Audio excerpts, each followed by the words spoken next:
ګرانو کتونکو السلام علیکم. زه محمد سلمان همدرد د حق غږ پښتو چینل خبري لنډیز کې ستاسو کوربه اوس تاسو پام را اړوم د مهمو خبرونو لنډیز ته.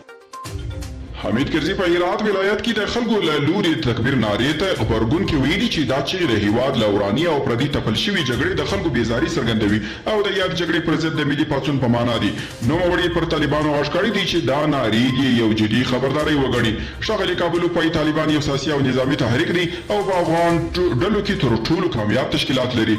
د افغانستان د سیاسي مستقبل په اړه خپل خاص نظر او ویژن پالي. کابل په طالب مشران سوله غواړي او افغان لانجې سیاسي حل غواړي. هغه زیاتوي سولې ته اشد ضرورت دی خو قیمت لري. امریکایي ځواکونه هر ورځ په افغانستان کې له 1 تر 5 هوایي بریدونه کوي. CNN په یو راپور کې ویلي چې امریکا پر هرات، کندهار او هلمند د طالبانو له بریدونو سره هممهاله خپل هوایي بریدونه هم ډیر کړي دي.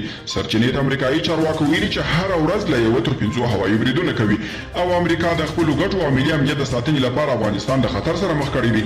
ایرو ایشیا یو تحلیل کې لیکي چې امریکا دمګړی د افغانستان او په دغه هیواد کې د خپل ډیپلوماټیک ماموریت د ساتنې لپاره هیڅ پلان نه لري.